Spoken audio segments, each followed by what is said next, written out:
A house on the river sounds great. Get a little dock, maybe a boat or two. Sit out by the water listening to the sounds of nature. Gentle slapping of the waves against the river. The flow of the river as it starts to rise at an ever-increasing pace. The roar of an incoming tidal wave as it smashes down your neighbor's house. Just another lazy day on the river. Like on February 26, 1972, when a dam broke and flooded the Buffalo Creek Valley. So, what happened? I'm Andrew, and this is History's a Disaster.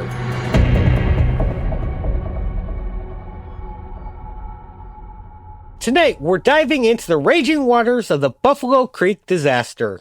A dam disaster that ended with the deaths of over 120 people and left thousands homeless. And tonight's episode is brought to you by Otter Impoundment. Did your car disappear after using a handicap spot? Did you lose your car after double parking? Because you'll only be just a minute. Well, look no further. We have it down at Otter Impoundment. And you can have it right back after you pay the small $300 towing fee, $83.50 an hour storage fee, plus the $20 administrative fee, the $15 processing fee, and the $5 walk-in fee. Taxes not included.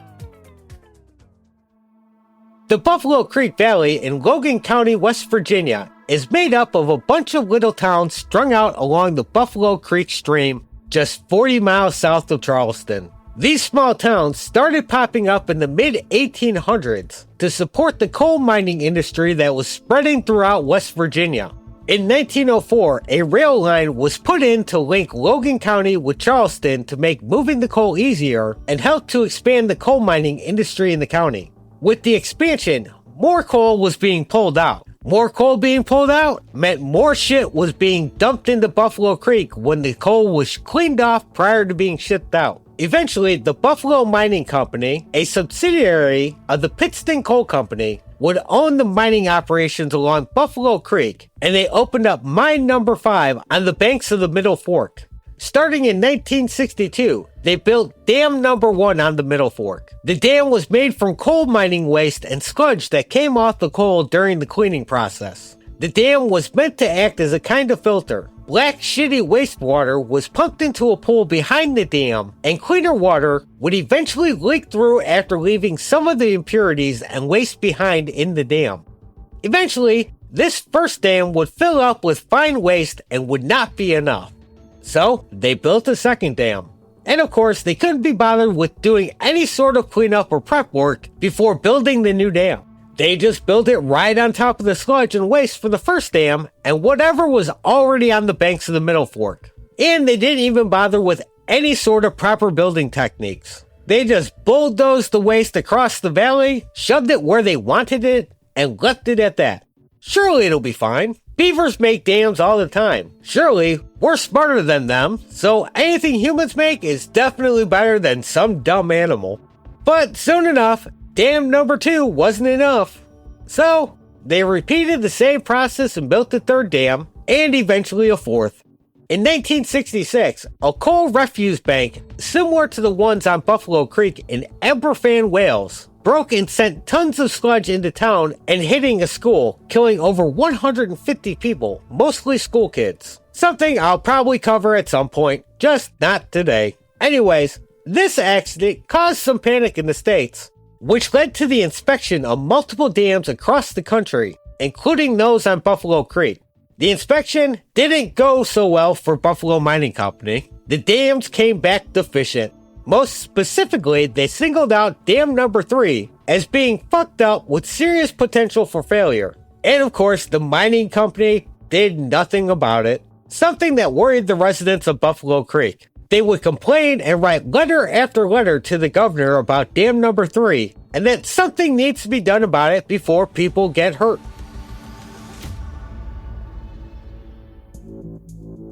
In March of 1971, the West Virginia Department of Natural Resources came in to conduct an inspection on Dam 3.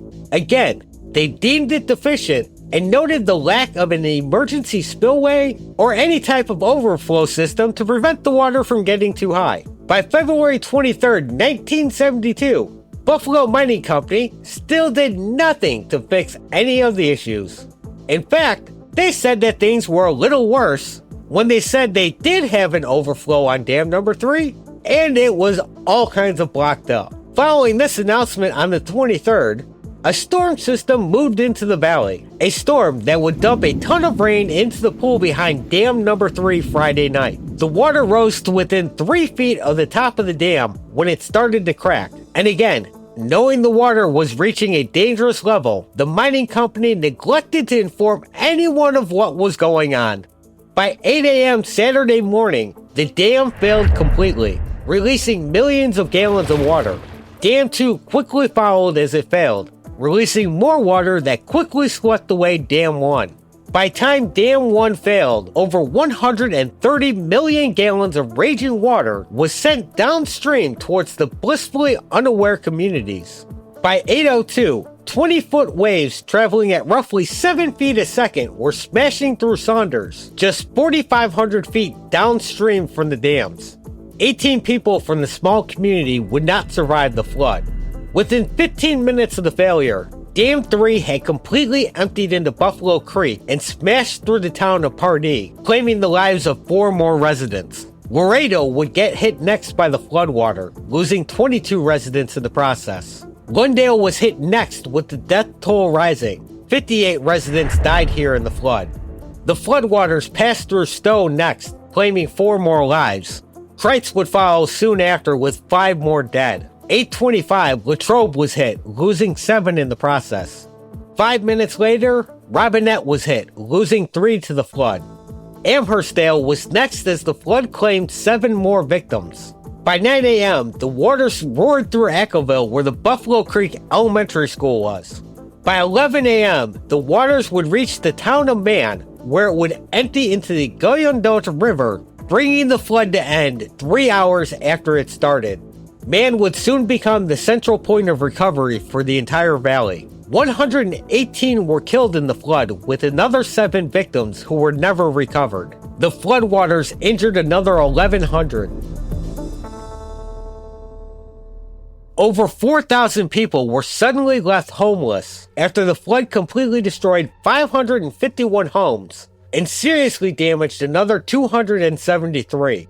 10 bridges fell to the flood that destroyed hundreds of miles of roads and highways. After the flood, the Salvation Army came marching in to greatly assist the survivors, many of whom had lost everything they owned to the floods. They passed out over 190,000 meals, set up multiple centers where victims could get clothes and food, and helped turn the schools into shelters for all the now homeless victims. They assisted in some way, shape, or form to over 4,000 families. And they were not alone in the fight to help support the stricken communities.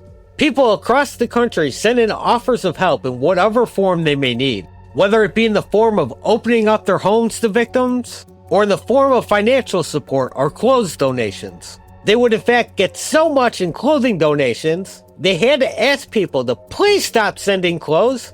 They had way more than they could possibly need, which says a lot. How much clothing is too much for over 4,000 victims? Other organizations would soon step in to bring in generators and medical supplies. The West Virginia government stepped up to provide support to the people of Buffalo Creek right after the flood. The state police came in and set up a temporary morgue, protected damaged property from looters, and took plenty of pictures to document the damage in the valley. The National Guard was brought in to run search and rescue operations, conduct evacuations, and build emergency bridges and showers. The Department of Natural Resources set up a communication system within the valley to reestablish communications throughout the area. The Department of Highways checked out the roads and put together a cleanup effort to work towards being able to eventually rebuild.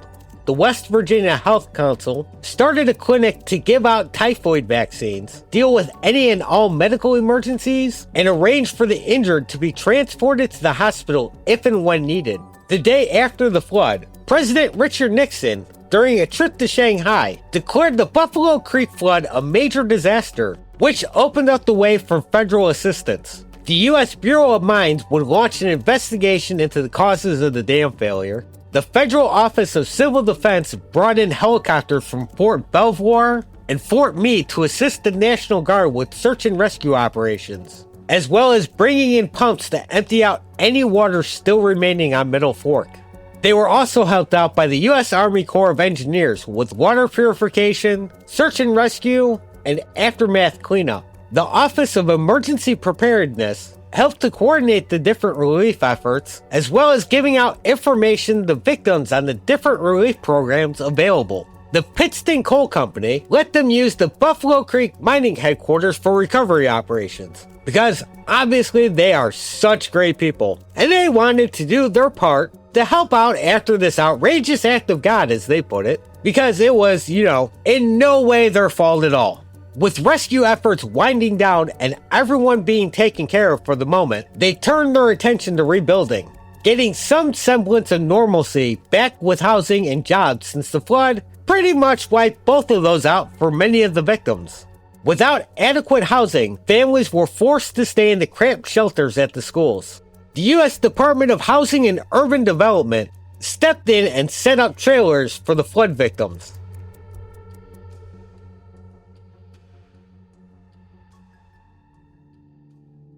After a lot of the cleanup in the Buffalo Creek Valley had cleared most of the debris, small neighborhoods of these trailers were put in to finally get people out of the schools. The West Virginia government took care of the rent so they wouldn't have to worry about living expenses until they got back on their feet and eventually buy the trailers they were living in. Getting jobs for the now vast numbers of unemployed victims would end up being a bit more of a challenge. A lot of people and too few available jobs were an issue. So the West Virginia Department of Employment set up new offices to try to help all these people find jobs, with a heavy focus on construction. There was plenty of rebuilding to be done and a lot of roads that needed to be fixed and rebuilt. Plus, there was a push for more recreational projects in the valley. There were petitions passed around for things like a public pool and tennis courts to be put in for the kids. So a committee was put together to get the money for the projects. Fundraisers were held, and local businesses jumped at the chance to help out in any way they could. In March 1972, Governor Arch Moore created an ad hoc commission of inquiry into the Buffalo Creek flood to investigate the reasons for the failure of Dam 3. The commission was supposed to determine who was at fault for the collapse of the dam and the resulting loss of life and destruction of property. And of course, it was suspiciously made up of people who had direct ties to the coal mining industry or in some way sympathetic to them. The commission would go on to interview witnesses, hear testimony, and talk to experts to figure out why this happened and who was responsible for it, and how it could be avoided in the future. In its conclusion, the commission placed the blame on the Pittston Coal Company, but also said that the lack of laws and regulations by state and federal governments contributed to the failure. It found that improper construction, weak foundation, inadequate overflow, and lack of monitoring all led to the catastrophic failure of the dam. It wrote the Pittston Company, as owner of Dam Number 3, was responsible for its safety and the safety of the people in Buffalo Creek Valley as far as the dam was concerned. It failed to meet these responsibilities in multiple ways. They would also go on to say that no evidence of an act of God was found by the commission. Apparently, God wasn't able to come in to testify. Not trusting the state to actually do their jobs and bow down to the coal industry, locals formed their own commission to look into the dam failure. They did their own investigations and held their own hearings regarding the flood and its causes within the bounds of the valley at the Buffalo Grade School in Echoeville. They, obviously, concluded that the Pittston Coal Company was absolutely 100% guilty of murdering everyone that died in the flood. But of course, since this was a citizens commission, none of the shitheads at Pittston would ever be held criminally accountable. Norman Williams, the head of the Citizens Commission, as well as Deputy Director of the West Virginia Department of Natural Resources, also used this as a push to the legislature to outlaw strip mining. Eventually, over 100 families would file a lawsuit against the Pittston Coal Company using the Arnold and Porter law firm. This lawsuit attempted to address the psychological and communal losses that had been suffered in the tragedy, rather than just property losses.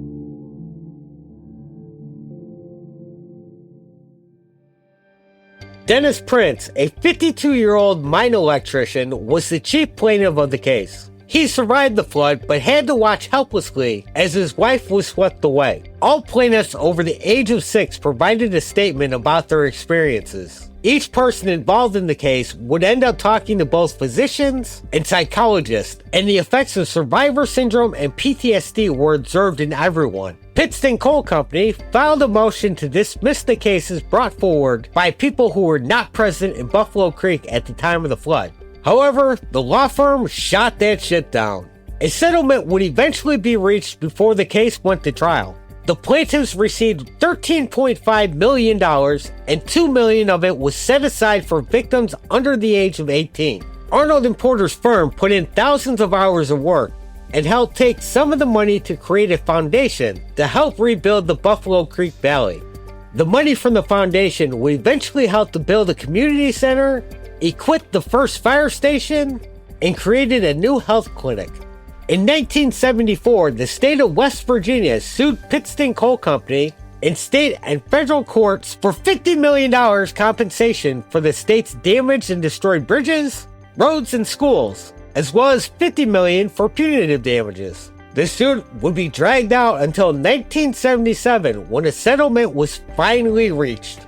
Governor Moore settled the suit in one of his last actions before leaving office 3 days later for the extremely lucrative sum of $1 million. And I can only guess at what would be a nice little nest egg for him.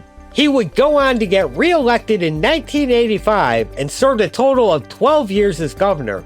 After leaving office, he was convicted in 1990 on multiple fraud charges, tax evasion, and obstruction of justice, and sent to federal prison for 3 years. So, fuck this shithead. In 1986, the federal government sued West Virginia to recover the money they owed for things like the U.S. Army Corps of Engineers clearing out land to place all those HUD trailers. The federal government argued that West Virginia had just sued the Pittston Coal Company and reaped the benefit. And what a benefit it was. So, the state had to be brought to the Supreme Court in order to repay the government. West Virginia owed them nearly $6 million through October 18, 1982, plus nearly $3,000 for every day thereafter until the judgment was entered. So, it's a good thing Governor Moore got an extremely rich settlement to help with this. In 1973, a memorial was put up in a small park containing a small wooden picnic shelter, benches, a podium containing a Bible and visitor register, and a victims monument. The Buffalo Creek Memorial Library was dedicated on February 26, 1973 in Man, West Virginia. It was originally a single carousel building. Since then, it has grown to house a large children's room and a collection of over 25,000 written audio and video documents, including information about the flood in 1972. In 1977, Congress passed the Surface Mining Control and Reclamation Act in order to create a federally mandated balance between coal mining and environmental protection. Prior to the flood, the Buffalo Creek area was a favorite fishing spot for many. However, the flood so badly fucked up the river, no fish or aquatic life could survive in it. It would take decades of cleanup and reclamation work before the river could once again support life. In 2006, they began reintroducing trout into the river. By 2022, 50 years after the flood, trout would once again be plentiful in the area. And that was the Buffalo Creek disaster. Thanks for listening, and if you like the show, please consider leaving a rating or review on your app of choice. It only takes a second. And you can reach out to the show at historiesofdisaster@gmail.com with questions, comments, or suggestions, as well as following the show on social media like Facebook, Instagram, a few others, TikTok, YouTube, whatever, and share the episode. Your friends will love it. And while you're out there, take your adopted penguin for a swim. Let them enjoy that nice cool river water. Chase that dream. Live for today, because tomorrow is never guaranteed. Thanks and goodbye.